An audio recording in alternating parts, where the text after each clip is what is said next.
I'll give the one with developmental disabilities to my mother-in-law," Natalie said arrogantly, sparking feelings of hatred in me. She doesn't love her child. She sees her only as a tool to make money.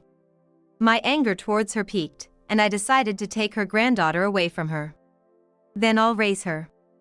Under the condition she never involves herself with my granddaughter again, I took the child from Natalie and arranged for an adoption. 10 years later, Natalie regretted her decisions due to a certain event. I'm Scarlett, a proofreader by profession, which involves checking for errors in manuscripts and proofs for publishers. My husband is a well-known director with a versatile career. He has worked on anime projects, as well as a wide range of blockbuster films and horror movies. My husband and I, both creative souls, had one son. He grew up to be a fine young man, found a wonderful wife, and got married. They were blessed with children. But tragically, soon after his marriage, our son met with an unfortunate accident and never returned. Losing our only son plunged us into deep sorrow. It must have been even harder for his widow, Natalie. At just 33, she became a young widow, raising their 2 daughters alone. Moreover, her 2 daughters were twins, with the younger one showing tendencies of developmental disabilities. The younger sister's name is Luna and the older one is Aria. Initially, Luna's condition was diagnosed as mild, but as she grew, the symptoms became more evident. Now, she attends a special program class while both sisters go to the same elementary school. Raising a child with disabilities is no ordinary task. Especially considering that Natalie lost her husband early, she must be going through truly difficult days. Of course, my husband and I intend to fully support her in every way we can. She has a job, so when she can't look after the kids at night or similar times, we take care of our granddaughters. Yet, the hardships she faced after our son's death are immeasurable. I had great respect for her. Natalie truly cared for her children. Until she became deeply involved with a certain man. Her change started after meeting this man. "Mother-in-law, I'm taking Aria to piano lessons, so I'll drop off Luna with you now. I'll be there in about 5 minutes." That was a sudden call, without any prior notice. Previously, Natalie used to contact us in advance, checking on our schedule and showing consideration. But lately, she's always sudden. Despite knowing piano class schedules in advance, she now calls out of the blue wanting to drop off kids, without any discussion. Both my husband and I have jobs. It's inconvenient when she keeps making these last-minute requests without any prior confirmation. "Natalie, I think it's great that you're so committed to Aria, but it's hard when you suddenly impose this on us every time." "Oh? But aren't you off today? The calendar said you have every Tuesday off this month."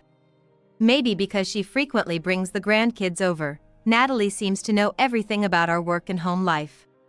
It feels invasive, like we're being monitored. There are times when we have plans that can only be done on our days off. From now on, please stop dropping her off without any discussion. It's not that we don't want to help, but it's difficult without any prior consultation. "Okay, I got it. I'll be more careful from now on." After a brief pause, Natalie replied in a languid tone. Along with her indifferent response, I heard a faint click of her tongue. And before I could respond, she unilaterally ended the call. Almost immediately, I heard the sound of Natalie's car pulling up to the driveway. Suppressing my dismay, I got up from the chair to head to the front door. Then, I overheard something unbelievable from the entrance. "Luna, just go on to Grandma's," Natalie said commandingly to Luna. She was talking down to her from the doorway. I was shocked and speechless at her tone. Moreover, I only heard the door open once. Meaning Natalie didn't even bother to get out of the car, she just left Luna with a message and drove off again.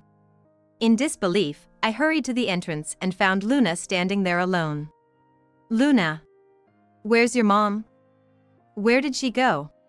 Luna, clueless about the situation, looked at me with a puzzled expression. Placing my hands on Luna's shoulders, I asked her what happened, but she just stared back at me with a puzzled look, not attempting to answer my question.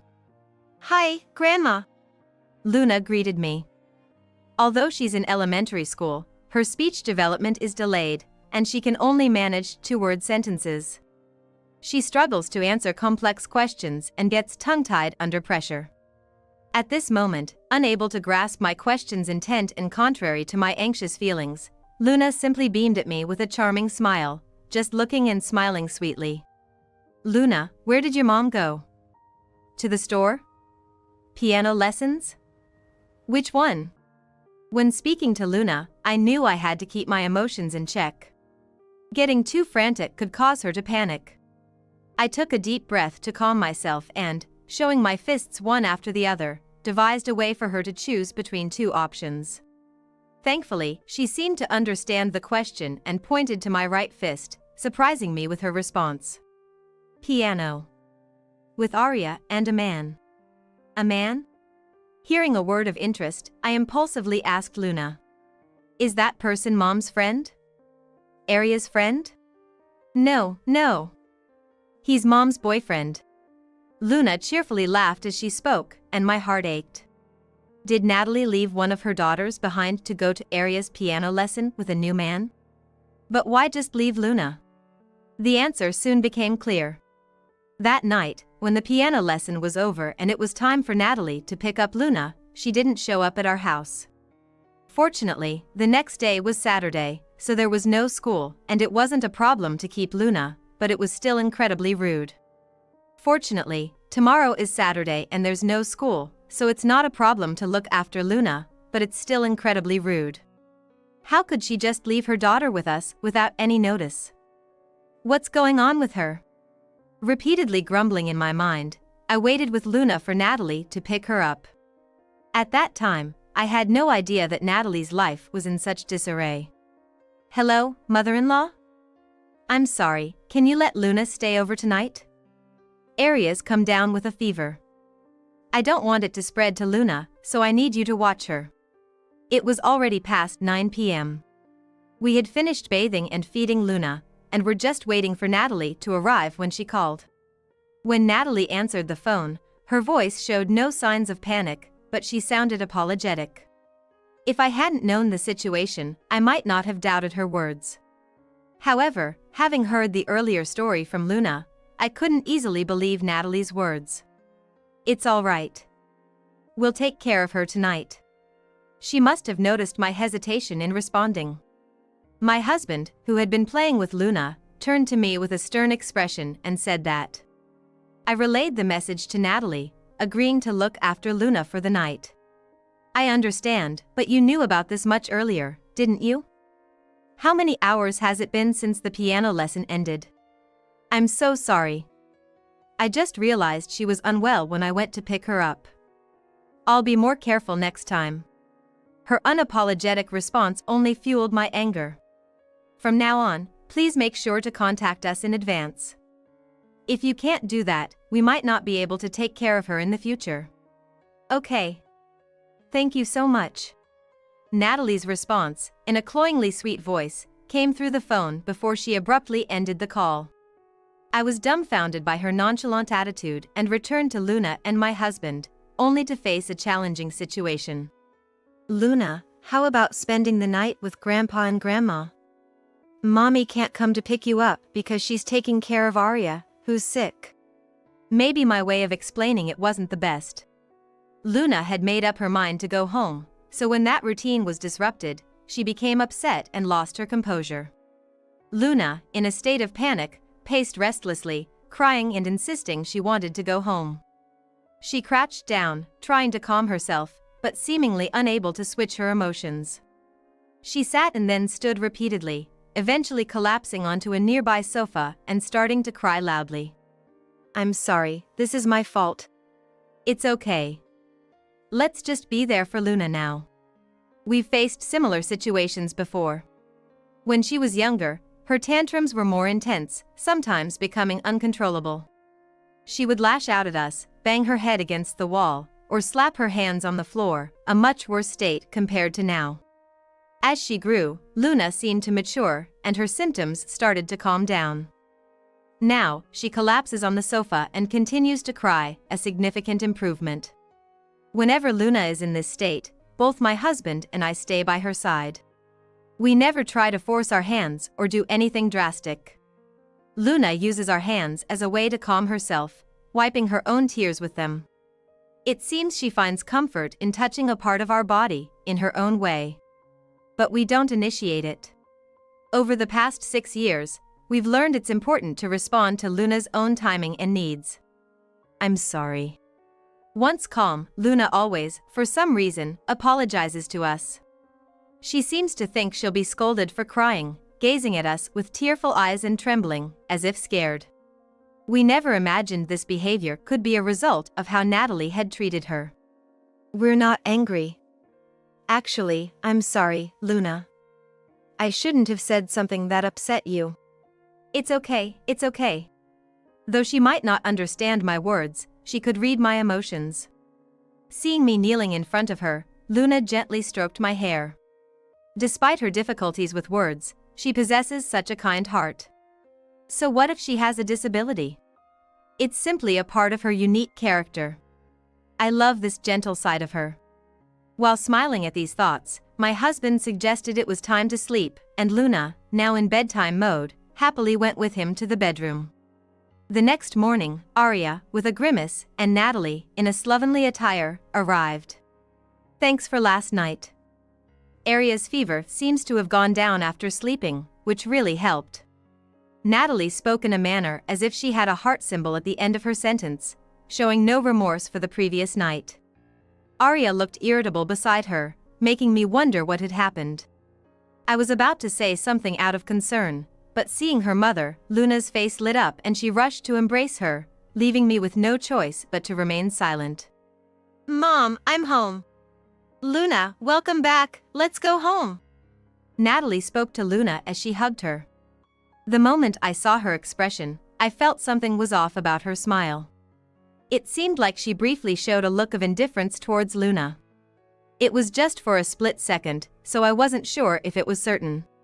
Maybe it was just my perception, influenced by the frustration I had accumulated from yesterday. Since I wasn't sure about my uneasy feeling, I couldn't bring myself to voice it. Well then, we'll come again.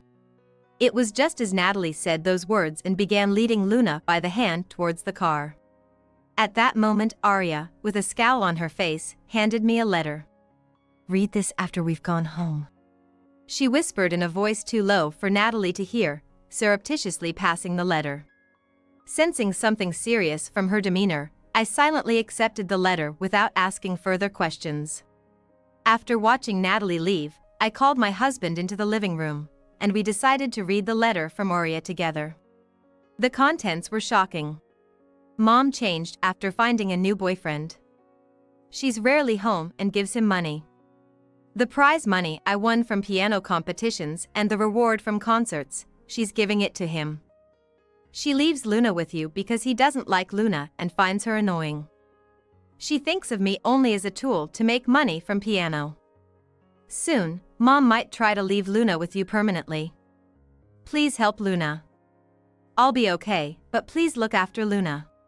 Shocked by the unbelievable contents of the letter, I was left speechless. At the end of the letter, there was a contact that looked like a cell phone email address.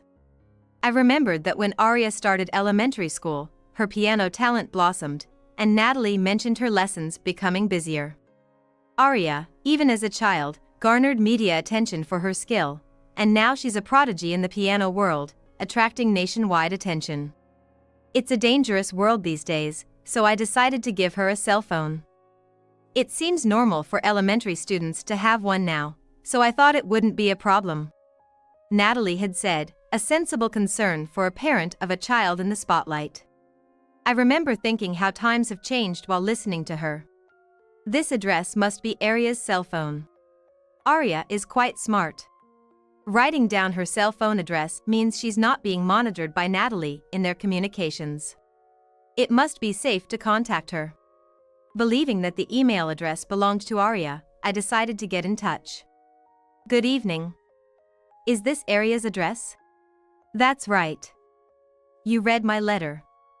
Please, help Luna. The reply came just after 10 p.m. Probably when she returned to her room for the night. From there, I exchanged several emails with Arya. Tell me what's going on in detail. Make sure to delete our email conversation. Of course. I wasn't really sick yesterday. It was all a lie so I could go to a guy's place. I was left at my piano friend's house, and Mom went out with this guy. He seems like a band member, and Mom's always chasing after him, using the money from my competitions to have fun with him. I don't really mind, but Luna is treated horribly at home by Mom.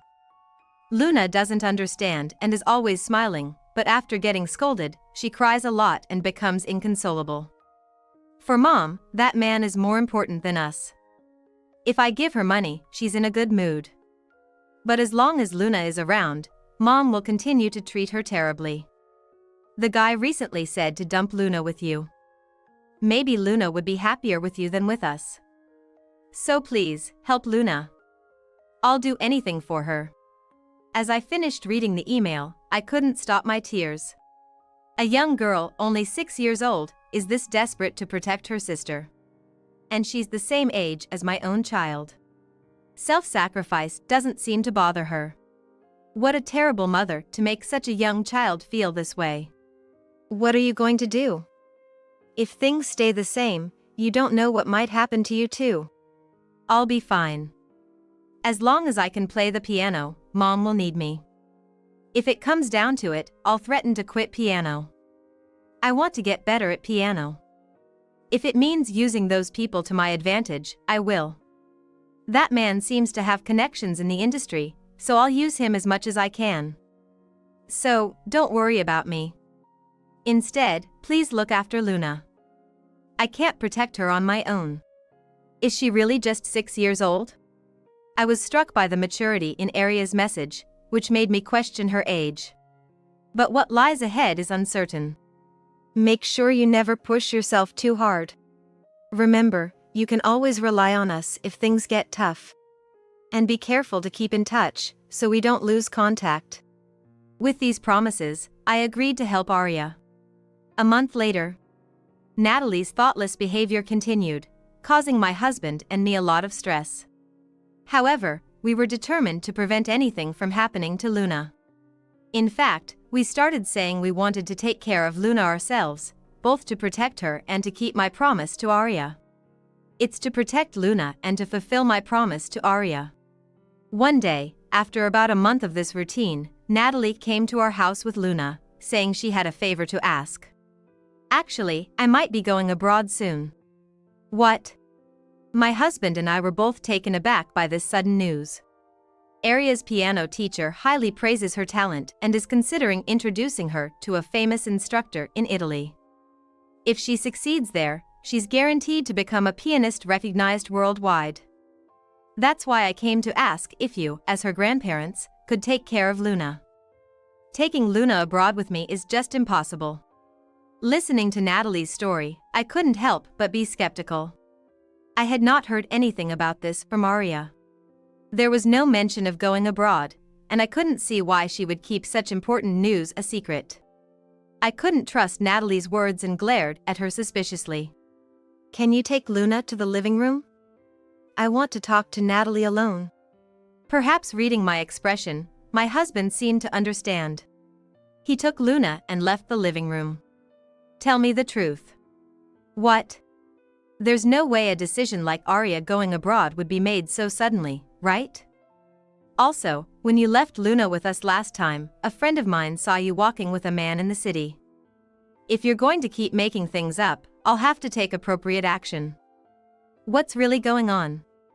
Tell me the real reason. The story about my friend spotting her was a bluff.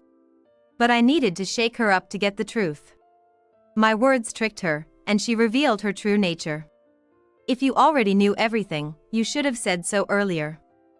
I wouldn't have had to put on this act. What? I couldn't help but express my shock at her sudden change of attitude. Her words and demeanor were so unbelievable, I couldn't recognize her as the kind Natalie I once knew. To be clear, Luna is just in the way. Just saying she has a developmental disability significantly lowers my chances of remarrying. Arya does help offset that negative aspect a bit, but still, being a mother of a child with a disability means hardly anyone wants to be involved with me. So, for my and Arya's happiness, I want you to take care of Luna. I think Arya would be happier with a stepfather, don't you? It would be better for my mental health too. Natalie spoke nonchalantly, without any hint of remorse. I was speechless, unable to comprehend her words. Then she dropped another bombshell. Basically, I'm giving Luna, the one with developmental disabilities, to you. With Arya, I have enough. You are happy about having a grandchild, so it works out, right? She laughed off Luna as a useless burden and a financial strain. I couldn't recognize Natalie as a human being as she spoke these words with a laugh. Luna, still loving her as a mother, adored her despite the awful treatment. For Luna, her mother was everything. Despite the terrible treatment she received, she still loved her mother dearly. Luna's pure and earnest love for her mother made me furious at Natalie's attitude and words. But I didn't argue back. To us, Luna was the precious legacy of our beloved son. Better we take good care of her than leave her with such an irresponsible parent. After calming myself, I carefully considered my response to her words. Then I'll take care of her. In return, you'll never see Luna again. I'll tell her her mother passed away. For her sake, don't ever claim to be her mother or appear before her again. Fine, do whatever you want. I'm happy to get rid of such a useless child. Natalie stretched her arms as if relieved and did a big stretch towards the sky. Then, without saying anything to Luna, she left our house. Thus, Luna came to our home as an adopted child. The first few months were incredibly hard. Luna was distraught over the loss of her mother, causing a tremendous mental strain. We sought help from a doctor friend, brought in specialists to our home, and coordinated with a therapy center to support Luna intensively. Thankfully, a few months later, Luna started going back to school and was able to settle into a more calm daily life. Then, 10 years later, when Luna was a freshman in high school, an incident occurred. One afternoon, someone kept ringing our doorbell persistently. It was a holiday, and we were enjoying a rare family day at home. Who could it be, ringing the doorbell so many times? I wondered, annoyed by the rude visit as I headed to the door, looking through the peephole, my face contorted in shock. I know you're there. Come out.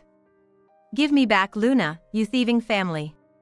There stood Natalie, whom we had cut ties with 10 years ago, and probably the boyfriend she was rumored to be with.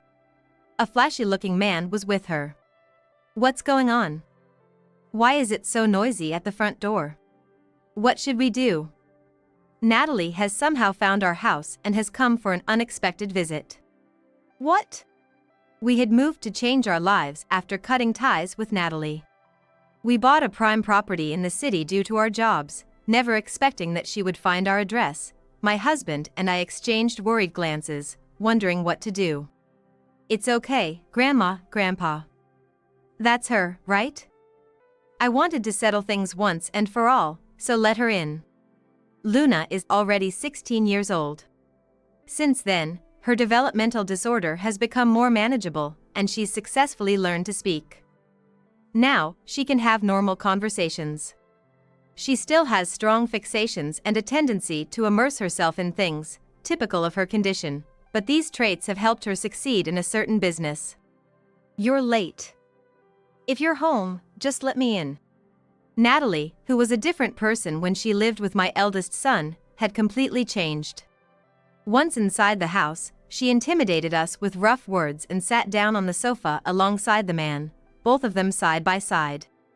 She blatantly displayed her arrogance by crossing her arms and legs and glaring at us, clearly showing her displeasure.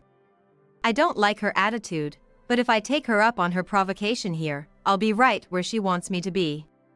Taking a deep breath to stay calm, we sat opposite her and asked what she wanted.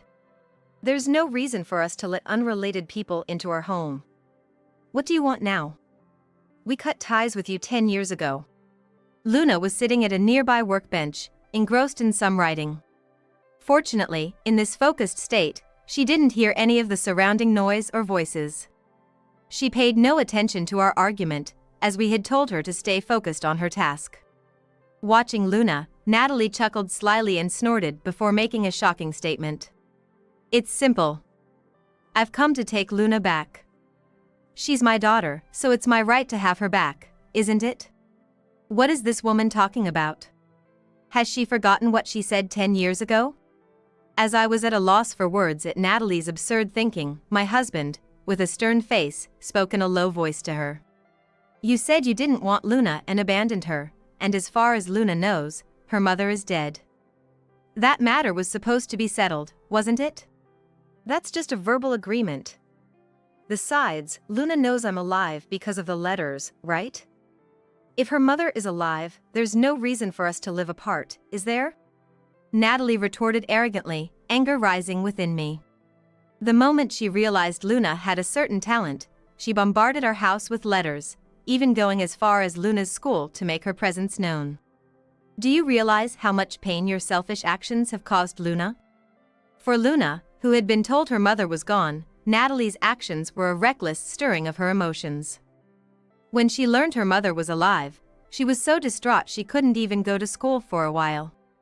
But thanks to her friends and a particular child, she managed to regain her composure and get back to her normal life. "I'm saying I'll take proper care of her now. So give me back Luna. Enough already." Natalie snapped, as if to say, "Just hand her over quickly without any more talk." It was Luna herself who interrupted Natalie. She threw her pen, narrowly missing Natalie's face, and walked up to her, fists shaking with anger. "You never cared about me. I was just a nuisance to you when you wanted to spend time with that man, so you dumped me on Grandma and Grandpa, right? And now you pretend to be a mother? Don't make me laugh. I don't think of you as my mother at all, not even one bit." We couldn't have imagined the young Luna speaking like this. No matter what her mother did, she always smiled and accepted everything, never showing any anger. But Luna had changed since living with us. She developed a richness of emotions, and thanks to therapy, her teachers, and friends at school, she learned how to express herself. She even learned to distinguish between right and wrong. She even honed a certain talent to spite and prove herself to her mother who abandoned her. There was no way she could forgive Natalie, who discarded her and moved on with a new man. However, Natalie was unaware that we knew all this about Luna. This was because she didn't realize that she had been betrayed by a certain child. "I figured you'd come around soon, greedy for money as you are. You're after the money I'm earning from my manga, aren't you? You know I'm the author of that movie." At these words, a look of shock crossed Natalie's face. We had exposed Luna to various things after that day. Natalie, like she did with Arya, tried to get Luna into playing the piano, but it didn't seem to catch on with Luna. Natalie thought of giving up on Luna, who didn't bring in any extra money, and that was the real story behind this incident. We had heard about this situation from the child, so we tried to expand Luna's horizons and senses by letting her try various things. Anything she wanted to do, we embraced wholeheartedly, and we took her to any place she wished to visit. Perhaps because of our efforts, Luna blossomed in a particular talent. It was drawing. Her artistic sense and imagination were far beyond our expectations. My husband and I, both involved in the anime industry, were highly impressed by her work. On a whim, we showed it to a well-known author in the industry. A person so renowned that there's even an award named after them. With their endorsement, we showed Luna's manga to our company's editors, and it was immediately accepted. Her talent was so exceptional that her work was quickly turned into an anime and even a movie. "Now that I'm a successful manga artist, I make more money than Arya ever did. You thought you could use me, didn't you? Trying to pay off the money you spent on that guy, not to mention the gambling debts that have piled up. Too bad for you, I'm well aware of all your wrongdoings. As if I'd ever go back to a toxic parent like you now. Get out. My only family is my grandparents and my father." Natalie was visibly shaken by Luna's unexpected words. How did Luna know everything? We hadn't even discussed these matters, so how did she find out? In the midst of confusion and agitation, the man next to her showed anger towards Luna after being called out. "You! How dare you talk like that to the mother who gave birth to you? Did I ask to be born? You brought me into this world, abandoned me, and now you come back when it suits you? I don't want a gold digger like you pretending to be a mother now. Who'd want to go back to a greedy woman like you? Get out! Your presence makes my skin crawl." Natalie was speechless with shock and disbelief. The man beside her, furious, stood up, looking like he might attack Luna. Just as we stood up, feeling the need to intervene, a voice came from the living room entrance. "If you do that, I'll show this video to the police and you'll be in jail before you know it. Are you okay with that?" Turning towards the living room entrance, everyone's gaze fell upon Arya, who was supposed to be in Italy, standing there with her cell phone camera pointed towards us. Why is Arya here? Isn't she supposed to be in Italy? I asked my teacher to reschedule my lessons. I thought you might try to contact Luna and take her back while I was away. Good thing I've been in touch with Luna. Sure enough, you showed up at our grandparents' place.